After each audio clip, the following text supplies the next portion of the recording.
Para explicar las 3/4 de las opiniones que se tienen de la gente, no es necesario llegar hasta el despecho amoroso, hasta la exclusión del poder político. El juicio permanece incierto, una invitación rechazada o recibida lo determina. Por lo demás, la embajadora de Turquía, como decía la duquesa de Gramantes, que pasó conmigo la inspección de los salones, quedaba bien. Y sobre todo era muy útil. Las verdaderas estrellas del gran mundo están cansadas de aparecer en él. Quien siente curiosidad de contemplarlas debe a menudo emigrar a otro hemisferio, donde están poco menos que solas. Pero las mujeres del tipo de la embajadora otomana, recién llegadas al gran mundo, no dejaban de brillar, por así decir, en todas partes a la vez. Son útiles para esa especie de representaciones que reciben el nombre de soirée, de reunión, a las que se harían arrastrar moribundas antes que perderse. Son las comparsas con las que siempre se puede contar, empeñadas en no perderse una sola fiesta. Por eso los jóvenes bobos, ignorando que se trata de falsas estrellas, ven en ellas las reinas del chic, cuando lo cierto es que se necesitaría toda una lección para explicarle las razones por las que Madame Standish, a la que no conocen y que se dedica, apartada del mundo, a pintar almohadones, es tan gran dama por lo menos como la duquesa Dudeville. En la vida de todos los días, los ojos de la duquesa de Guermantes eran distraídos y un poco melancólicos. Únicamente los hacía brillar con una llama de inteligencia cuando debía saludar a un amigo, igual que si éste hubiese sido una frase ingeniosa, una pulla deliciosa, un regalo para exquisitos cuya degustación difunde una expresión de sutileza y de alegría en el semblante del entendido. Pero en las grandes soirées, como tenía que saludar a demasiada gente, pensaba que habría sido fatigoso, después de cada saludo, apagar la luz cada vez, como un gourmet de literatura que, yendo al teatro a ver un estreno de un maestro de la escena, manifiesta su propia certeza de no pasar una mala velada ajustando los labios mientras se entrega sus localidades al acomodador, a una sonrisa sagaz y avivando la mirada con una aprobación maliciosa. Así se encendía la duquesa nada más llegar para toda la soirée, y mientras se entregaba su abrigo de noche de un bellísimo rojo tiepolo, que dejó ver un verdadero dogal de rubíes que le encerraba el cuello, después de haber echado sobre su vestido esa última mirada rápida, minuciosa y completa de modista, típica de una mujer del gran mundo, Orián se aseguró del centelleo de sus ojos no menos que de sus demás joyas. Por más que algunas buenas lenguas, como decía de Jouville, se precipitaran hacia el duque para impedirle entrar, pero no sabe que el pobre mamá está en artículo de muerte. Acaban de administrarle la extrema unción. Lo sé, respondió Monsieur de Guermantes, rechazando al importuno para entrar. El viático ha producido un efecto prodigioso, añadió sonriendo de placer al pensar en el baile de máscaras, decidido a no perdérselo después de la soirée del príncipe. No queríamos que se supiese que habíamos vuelto, me dijo la duquesa. No sospechaba ella que la princesa había desmentido de antemano esa afirmación al contarme que había visto un momento a su prima, que le había prometido acudir. El duque, después de abrumar durante 5 minutos a su mujer con una larga mirada, le ha hablado a Orián de las dudas que usted tenía. Ahora, al ver que no estaban fundadas y que no tenía que dar ningún paso para intentar disiparlas, ella las declaró absurdas y se burló de mí largo rato. Qué ocurrencia pensar que no le habíamos invitado. Siempre se está invitado. Además, estaba yo. ¿Cree que no habría podido conseguir que le invitase en casa de mi prima? Debo decir que posteriormente y a menudo hizo cosas mucho más difíciles por mí. No obstante, me guardé mucho de interpretar sus palabras en el sentido de que había sido demasiado reservado. Empezaba a conocer el valor exacto del lenguaje hablado o mudo, de la amabilidad aristocrática. Amabilidad feliz por derramar un bálsamo en el sentimiento de inferioridad de aquellos con quienes se ejerce, pero no hasta el punto de disiparla, porque en tal caso perdería su razón de ser. Pero si usted es igual a nosotros, y no mejor, parecían decir, con todas sus acciones, los Guermantes, y lo decían de la manera más gentil que puede imaginarse, para ser amados, admirados, pero no para ser creídos. Captar el carácter ficticio de esa amabilidad es lo que ellos llamaban estar bien educados. Creer real la amabilidad era la mala educación. Además, poco tiempo después recibí una lección que acabó de enseñarme con la exactitud más cabal la extensión y los límites de ciertas formas de la amabilidad aristocrática. Fue en una matiné de la duquesa de Montmorency, en honor de la reina de Inglaterra. Se formó una especie de pequeño cortejo para ir al buffet, y en cabeza caminaba la soberana del brazo del duque de Guermantes. Yo llegué en ese preciso momento. Con su mano libre el duque me hizo, por lo menos a 40 metros de distancia, 1000 señales de llamada y de amistad cuyo significado parecía darme a entender que podía acercarme sin miedo, que nadie me comería crudo en lugar de los sándwiches. Mas yo, que empezaba a perfeccionarme en el lenguaje de las cortes, en lugar de acercarme siquiera un paso, me incliné profundamente, pero sin sonreír, como habría hecho con alguien apenas conocido, y seguí mi camino en sentido opuesto. Si hubiese escrito una obra maestra, los Guermantes no me habrían honrado menos que por aquel saludo. No solo no pasó desapercibido a ojos del duque, que, sin embargo, ese día hubo de responder al saludo de más de 500 personas, sino que tampoco escapó a los de la duquesa. Cuando se encontró con mi madre se lo contó, guardándose mucho de decirle que había hecho mal, que habría debido acercarme. Le dijo que a su marido le había maravillado mi saludo, que era imposible encerrar en él mayor número de cosas. No cesaron de reconocer en aquel saludo toda clase de méritos, sin mencionar, no obstante, el que les había parecido más precioso, a saber, su discreción, y tampoco cesaron de hacerme cumplidos que, como me resultó evidente, eran menos una recompensa por el pasado que una indicación para el futuro, análoga a la que delicadamente impartía a sus alumnos el director de un establecimiento educativo. No olvidéis, queridos niños, que estos premios son menos para vosotros que para vuestros padres, para que vuelvan a enviaros el año siguiente. Así es como Madame de Mersantes, cuando alguien de un ambiente distinto entraba en su medio, hacía en su presencia el elogio de las personas discretas, que se encuentran cuando uno las busca y se hacen olvidar el resto del tiempo, de la misma manera que se advierte de forma indirecta a un criado que huele mal que el uso de los baños es perfecto para la salud. Mientras estaba hablando con Madame de Guermantes, antes incluso de que ésta hubiese abandonado el vestíbulo, oí una voz de un timbre que, desde entonces, debía distinguir sin posibilidad de error. Era, en este caso particular, la de Monsieur de Vaugoubert, hablando con Monsieur de Charlus. Un clínico no tiene necesidad de que el enfermo en observación se levante la camisa ni de escuchar su respiración. Basta la voz. ¿Cuántas veces, después, me vi sorprendido en un salón por la entonación o la risa de cierto hombre que, por lo demás, reproducía perfectamente el lenguaje de su profesión o los modales de su medio, afectado por una distinción severa o una grosera familiaridad, pero cuya voz falsa bastaba para decir: es un Charlus, a mi oído ejercitado como el diapasón de un afinador. En ese momento, por delante de Monsieur de Charlus desfiló todo el personal de una embajada saludándole. Aunque mi descubrimiento de la clase de enfermedad en cuestión datase apenas de aquel mismo día, cuando había visto a Monsieur de Charlus con Dupin, no habría tenido necesidad para emitir un diagnóstico, de hacer preguntas ni de auscultar. Pero Monsieur de Vaugoubert parecía inseguro mientras hablaba con Monsieur de Charlus. Sin embargo, habría debido saber a qué atenerse después de las dudas de la adolescencia. El invertido se cree el único de su especie en el universo. Solo más tarde se figura otra exageración, que la excepción única es el hombre normal. Pero ambicioso y timorato Monsieur de Vaugoubert no se había entregado desde hacía mucho a lo que para él hubiese sido el placer. La carrera diplomática había tenido sobre su vida el mismo efecto que si hubiese ingresado en una orden religiosa.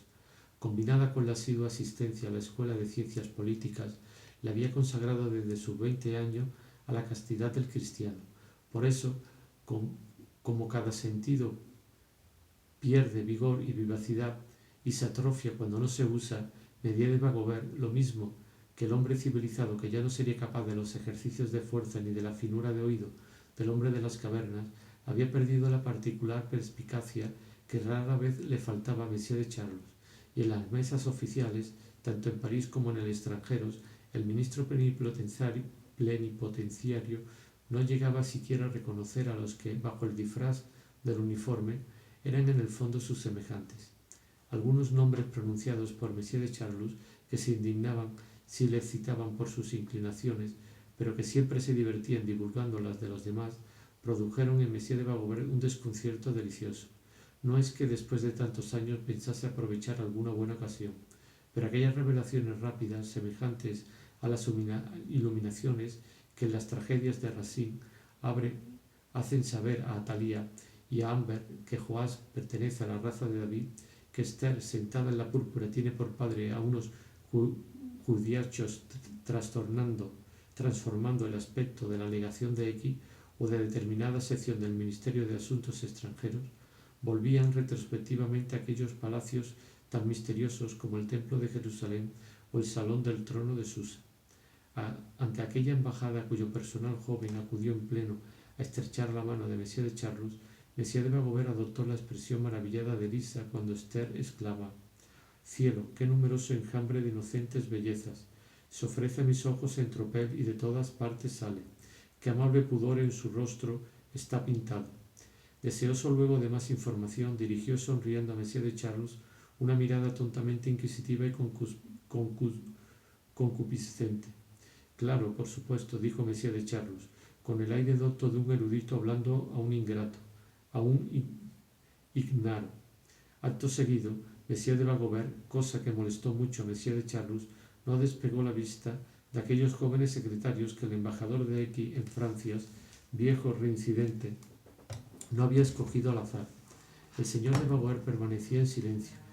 Yo solo veía sus miradas, pero acostumbrado desde mi infancia a prestar, incluso a lo que es mudo, el lenguaje de los clásicos, hacía recitar a los ojos de Monsieur de Bagobert los versos con que Esther explica a Elisa que Mardoqueo, por celo hacia su religión, ha tenido buen cuidado de rodear a la reina únicamente de doncellas de su misma fe. Mientras su amor por nuestra nación ha poblado este palacio de hijas de Sión, jóvenes y tiernas flores por el designio agitadas bajo un cielo extranjero como yo trasplantadas, en un lugar apartado de testimonios profanos, él pone todo su estudio y sus cuidados en formarlas. Finalmente, Monsieur de Bagobert habló, y no solo con la mirada. «Quién sabe», dijo con melancolía, «si no existe lo mismo en el país donde resido».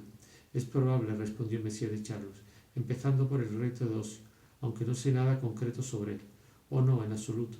Entonces no debiera permitirse parecerlo hasta ese punto». «Sí, hasta hace mohines. Parece del género que heredita, el género que más detesto. No me atreví a dejarme ver con él por la calle. Además, debe usted conocerle por lo que es más conocido que la ruda». «Está usted completamente equivocado. Además, es encantador. El día que se firmó el acuerdo con Francia, el rey me dio un abrazo. Nunca he sentido tanta emoción. Era el momento para decirle lo que usted deseaba. Oh, Dios mío, qué horror si llega a tener la menor sospecha. Pero no tengo ningún miedo a este respecto». Palabras que yo oí porque no estaban lejos y que me indujeron a recitar mentalmente: «El rey hasta ese día ignora quién yo soy, aquel por quien el cielo regula mi destino y este secreto tiene siempre mi lengua encadenada». Este diálogo a medias mudo, a medias hablado, solo había durado unos instantes, y yo no había dado más que unos pasos en los salones con la duquesa de Guermantes cuando una damita morena, extraordinariamente bonita, la detuvo. «Me gustaría mucho verla, D'Annunzio». «D'Annunzio, que la vio a usted desde un palco, le ha escrito a la princesa de T una carta en la que dice que nunca ha visto nada más hermoso. Daría toda su vida por 10 minutos de conversación con usted. En cualquier caso, incluso si usted no puede o no quiere, la carta está en mi poder. Debería darme una cita. Hay ciertas cosas secretas que no puedo decir aquí. Veo que no me reconoce», añadió dirigiéndose a mí. «Le conocí en casa de la princesa de Parma, donde yo nunca había estado.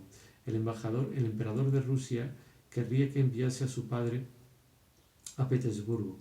Si pudiese venir a mi casa el martes, precisamente estará Izvolsky y hablaría con usted. Tengo un regalo que hacerle, querida», añadió volviéndose hacia la duquesa, «y no se lo haría a nadie más: los manuscritos de 3 obras de Ibsen, que él mismo me ha hecho llegar a través de su viejo enfermero. Me quedaré con una, y le daré las otras 2.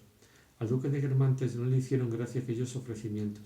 Al no estar seguro de si Ibsen o D'Annunzio estaban muertos o vivos, ya estaba viendo a escritores y a dramaturgos yendo a visitar a su mujer y haciéndola figurar en sus obras. Quienes pertenecen al gran mundo tienden a imaginar los libros como una especie de cubo con una de las caras levantadas para permitir que el autor meta rápidamente dentro a las personas que conoce, algo evidentemente desleal y propio de gentes de escasa categoría. Cierto que no sería molestos verlos de pasada porque, gracias a ello, leyendo un libro o un artículo, uno conoce el revés de las caras y se puede quitar las máscaras. Pese a todo, lo más juicioso es atenerse a los autores muertos. Para Monsieur de Guermantes solo era perfectamente decente el señor que hacía las necrológicas en Le Gaulois. Este, por lo menos, se contentaba con citar el nombre de Monsieur de Guermantes al frente de las personalidades especialmente notables en los entierros en que el duque había firmado el libro. Cuando este último prefería que su nombre no figurase, en lugar de firmar, enviaba una carta de pésame a la familia del difunto, expresándole sus sentimientos de dolor. Si luego esa familia hacía publicar en el periódico, entre las cartas recibidas, citemos la del duque de Guermantes, etc. No era culpa del cafetillero, sino del hijo, hermano o padre de la difunta, con los que el duque, calificándolos de arribistas, estaban decididos a romper todo trato desde ese momento, cosa que él, desconociendo el significado de las locuciones, denominaba andar en dimes y diretes.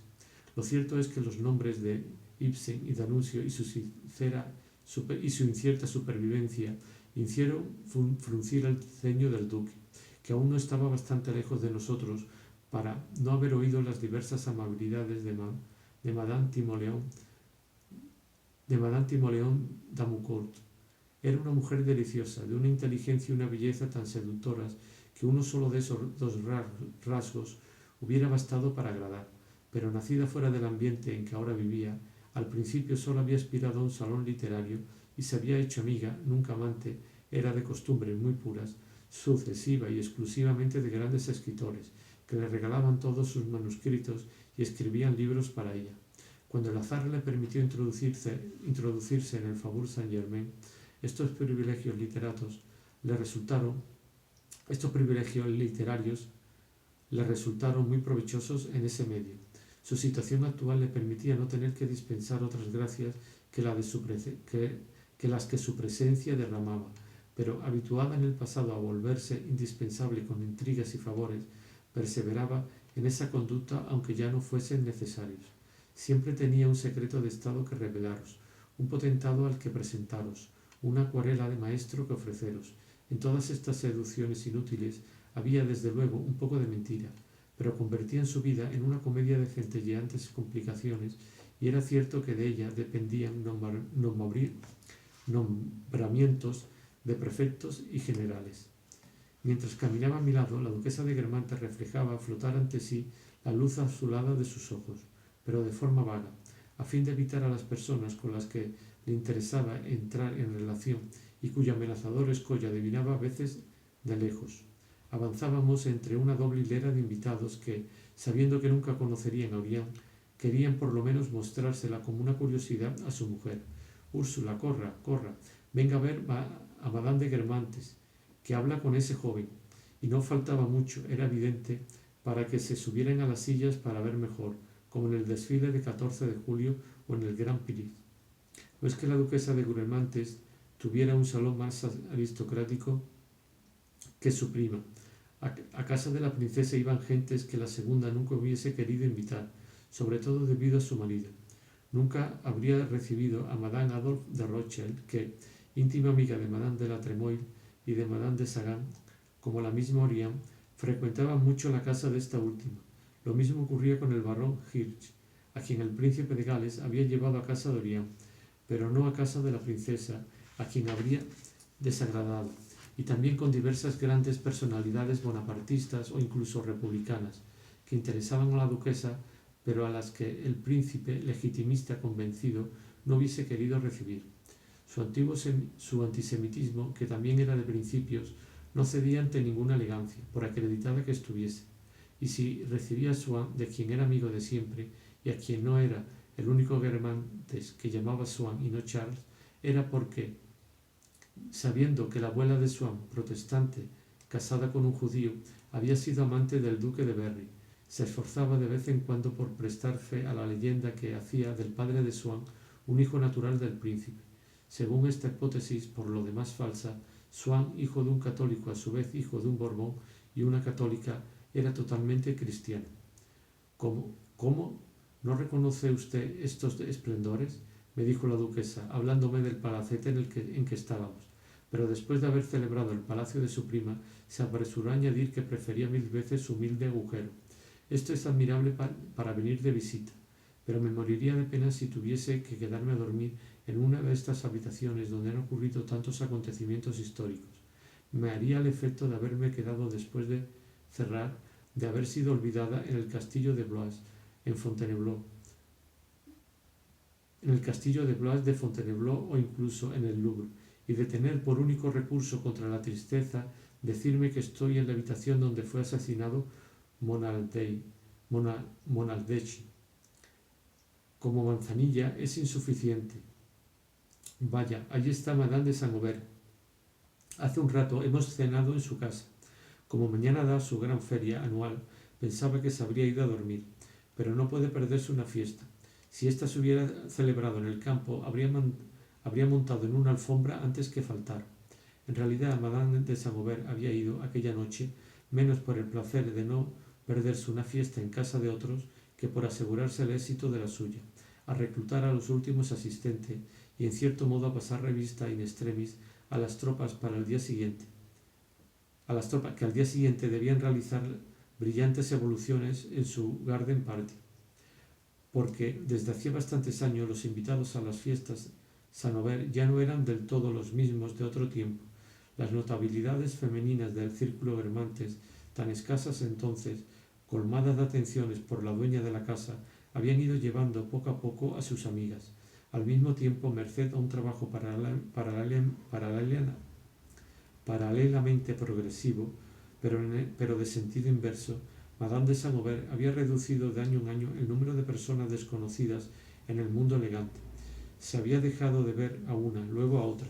Durante algún tiempo funcionó el sistema de hornadas, que permitía, gracias a fiestas sobre las que se extendía un velo de silencio, invitar a los excluidos o divertirse solo entre sí, lo cual dispensaba de invitarlos con la gente bien. ¿De qué podían quejarse? ¿No tenían pan en circense, sus petit fours y un bello programa musical? De ahí que, en simetría por así decir con las dos duquesas exiliadas que en el pasado, cuando daban sus primeros pasos en el Salón Saint-Aubert, sostuvieron visiblemente, como dos cariátides, el vacilante techo, en los últimos años solo se pudo ver mezcladas con el gran mundo, a dos personas heterogéneas, la vieja Madame de Cambremer y la mujer de hermosa voz de un arquitecto, a la que a menudo había que pedirle que cantase. Pero al no conocer ya a nadie en casa de Madame de Saint-Aubert, mientras lloraban a sus compañeras perdidas y se daban cuenta de que importunaban, parecían a punto de morir de frío como dos golondrinas que no habían emigrado a tiempo. Por eso, al año siguiente no fueron invitadas. Madame de Franquetot trató de interceder en favor de su prima, a quien tanto gustaba la música, mas al no poder conseguir para ella una respuesta más explícita que las siguientes palabras: siempre se puede entrar a escuchar un poco de música si eso le divierte. No es ningún crimen. Madame de Cambremer no consideró la invitación suficientemente calurosa y se abstuvo. Ante semejante transformación operada por Madame de Saint-Aubert de un salón de leprosos en un salón de grandes damas, última forma aparentemente ultra chic que había tomado, podía asombrar que la persona que al día siguiente daba la fiesta más brillante de la temporada tuviese necesidad de ir la víspera a dirigir un supremo llamamiento a sus tropas. Y es que la preeminencia del salón Saint-Aubert solo existía para quienes la vida mundana consiste únicamente en leer la crónica de las matinés y de las soirées en Le Gaulois y en Le Figaro, sin haber asistido jamás a ninguna. A estos mundanos, que solo ven el mundo a través del periódico, era más que suficiente la enumeración de las embajadoras de Inglaterra, de Austria, etc., de las duquesas de Ussé, de la Tremolín, etcétera, etcétera, para imaginar fácilmente el Salón Saint-Gobain como el primero de París, cuando de hecho era uno de los últimos. No es que las crónicas fueran falsas, la mayoría de las personas citadas habían estado presentes, desde luego, pero todas y cada una habían acudido tras una serie de súplicas, cortesías, favores y con la sensación de conceder un gran honor a Madame de Saint-Gobain. Tales salones, menos buscados que huidos, y a los que se va, por así decir, por compromiso, solo ilusionan a las lectoras de los ecos de sociedad. Se cuelan en una fiesta realmente elegante en la que la dueña de la casa, pudiendo reunir a todas las duquesas que anhelan figurar entre los elegidos, solo invita a 2 o 3 y no permite que el nombre de sus invitados aparezca en el periódico.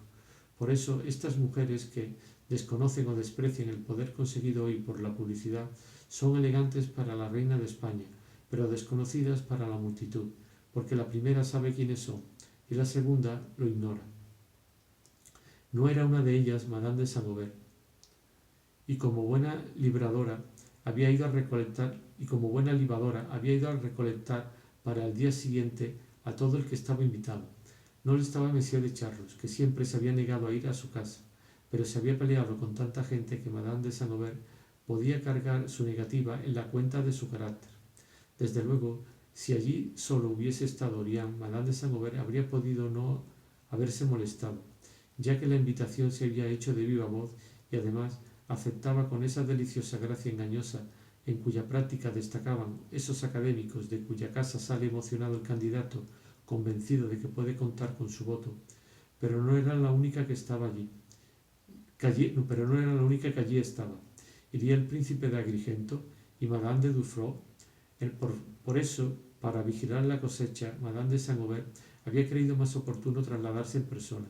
Insinuante con unos, imperativa con otros, anunciaba a todos con medias palabras diversiones inimaginables que nunca podrían volver a ver, y prometía a cada uno que encontraría en su casa a la persona que deseaban o al personaje que tenía necesidad de encontrar.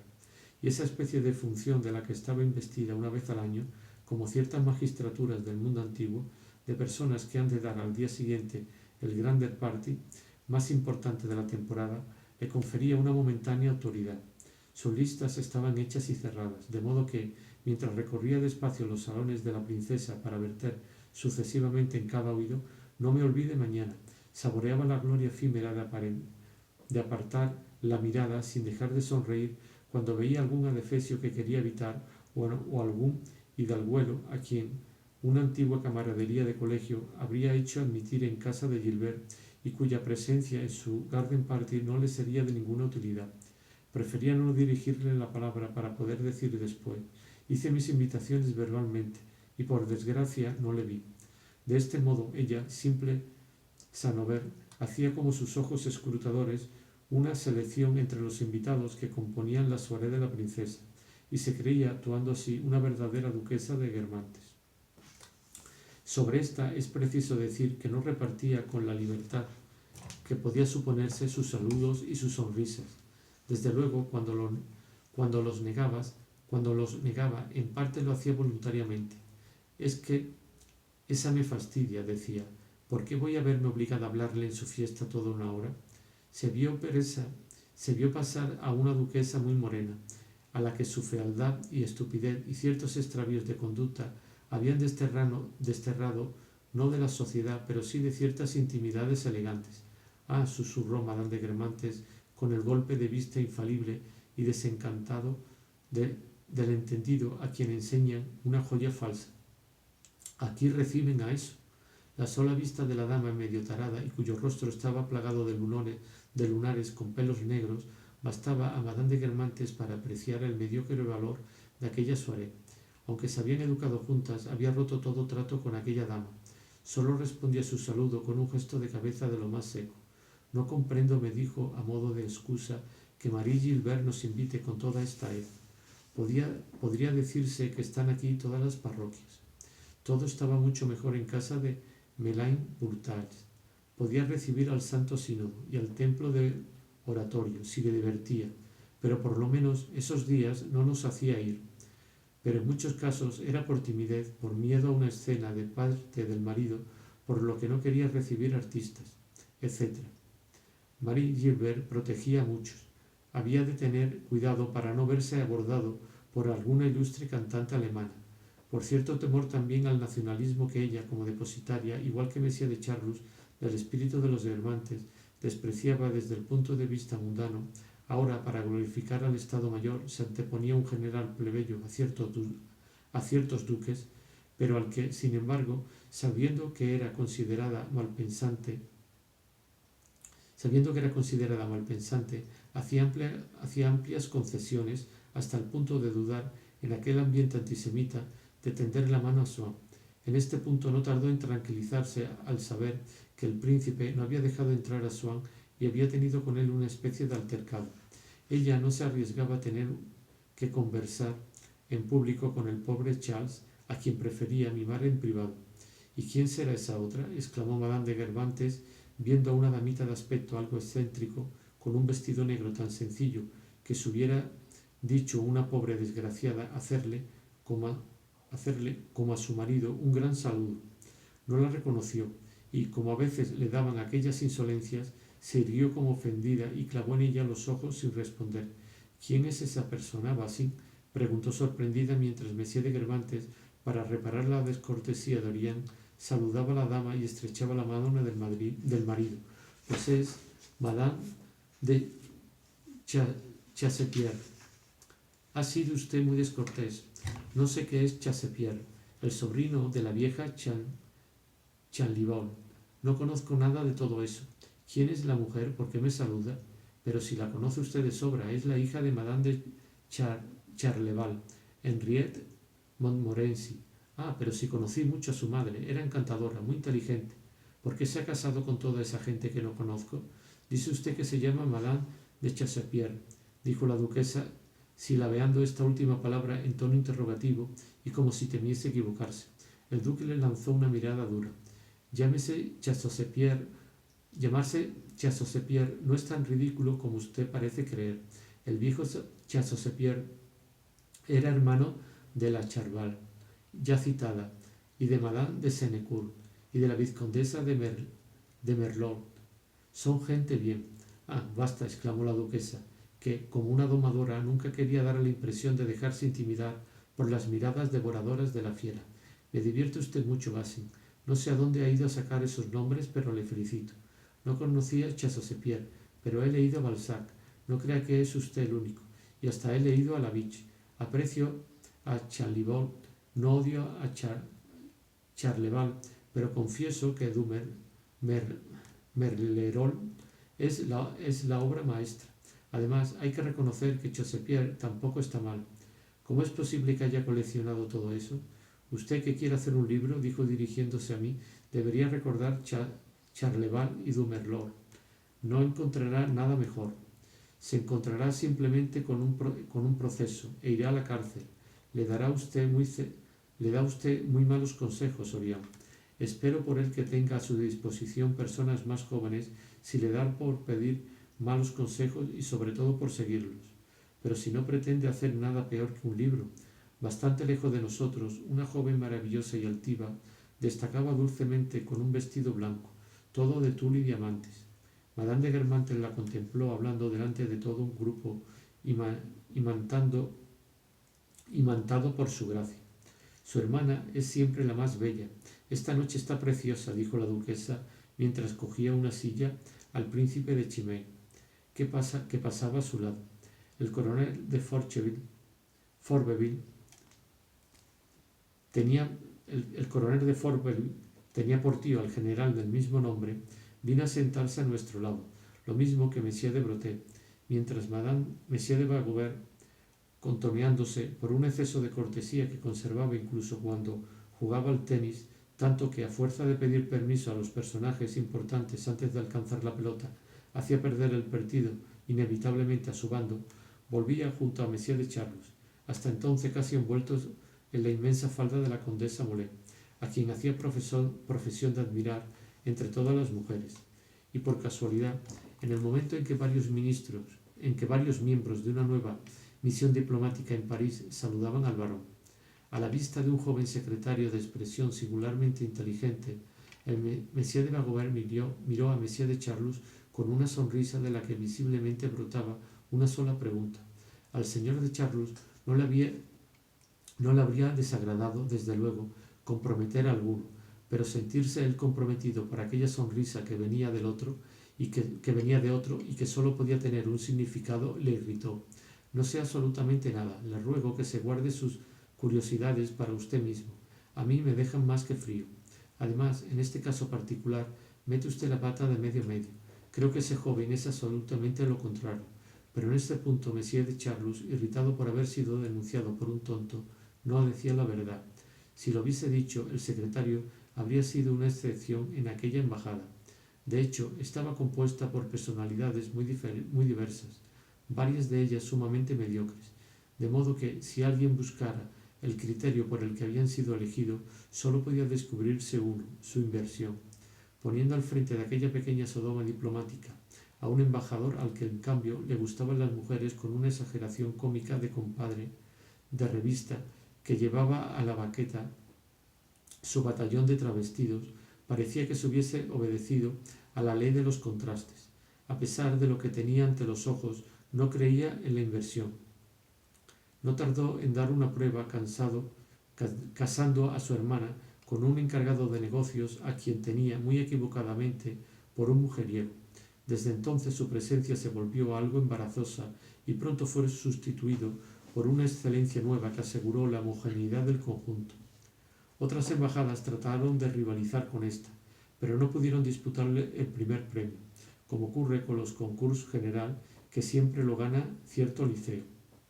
Y hubieron de transcurrir más de 10 años para que, tras haberse introducido unos cuantos agregados heterogéneos en aquel conjunto tan perfecto, otro pudiese arrancarle por fin la funesta palma e ir en cabeza.